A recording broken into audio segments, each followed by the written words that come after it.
L'interview expert est aujourd'hui du côté du Touquet avec monsieur Sébastien Sagot.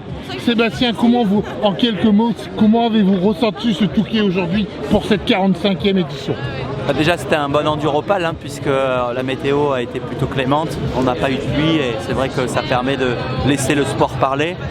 C'était un bon enduro aussi parce qu'aucun favori n'a quitté la course, tous les favoris ont été à l'arrivée, donc ça a permis au sport une fois de plus de laisser place à ce qu'il y a de mieux et ça s'est bien battu. Forcément on est très content chez Yamaha avec la victoire de Milko, il a fait la course dont on avait prédit et on n'avait trop rien dit avant le départ, mais on sentait la course comme il l'a fait.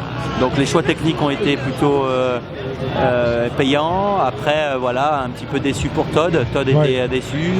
Je pense qu'il peut faire mieux, mais lui-même, il s'est mis un peu de précipitation, mais il est encore jeune, 22 ans. Il a montré qu'il avait la vitesse pour jouer devant. Donc maintenant, il faut encore emmagasiner de l'expérience. Et je pense que cette course va l'aider à encore mieux comprendre ce qu'est l'enduropal. Lors du dernier entraînement que vous avez fait avec lui à Lone Plage, comment vous l'aviez ressenti? Bien, les deux, que ce soit Todd ou Milko, plutôt bien. La dynamique, ils se sont pas mal entraînés ensemble, tous les deux. Ils ont créé une bonne dynamique, ça s'entraînait bien. Les deux étaient prêts. Je pense que voilà, maintenant, dans l'événement, quand le départ se fait, il y a toujours un côté émotionnel à gérer. Et c'est pas toujours simple. Et du haut de 22 ans, parfois, c'est moins simple encore. Il reviendra l'année prochaine avec une année de plus de travail, une année de plus de réflexion. Et je pense que ça devrait le faire pour Todd. Et Milko est dans une bonne dynamique. Et je pense que Milko peut même encore progresser, donc on va se remettre au travail rapidement. Quelle sera la suite pour Milko? Dans un premier temps, un peu de repos, après un début, du moins une fin de saison relativement difficile physiquement?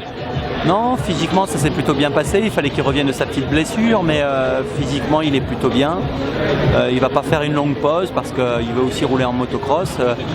Il n'avait pas encore mis de plan vraiment en place, donc on va attendre quelques jours et refaire un petit point sur la suite de la saison en tout cas. Voilà. Allez, on va finir tout simplement avec quelques petites nouvelles d'Adrien. On l'a vu effectivement tout à l'heure, il était très près des personnes qui étaient autour de lui. Comment va-t-il? Adrien va mieux, alors on est encore près de l'accident, ça fait 3 semaines maintenant, donc, mais ça va de mieux en mieux, l'opération s'est bien passée, il se sent bien, chaque jour passe, ça le fait évoluer, donc non, ça va bien. Psychologiquement, comment va-t-il? Bien, plutôt bien.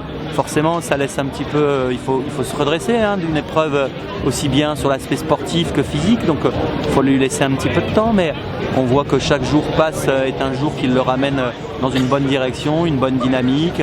Il a besoin encore un peu de temps, il faut lui laisser un petit peu de temps. Il essaye de se recentrer sur lui-même et essayer de repréparer l'avenir. Vous pensez qu'il va reprendre l'entraînement à partir du Grand d'ici quelques mois? Déjà, au niveau médical, il y a 3 mois d'arrêt.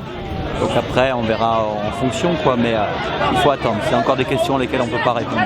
Merci beaucoup Sébastien. Au plaisir et à bientôt. À très bientôt.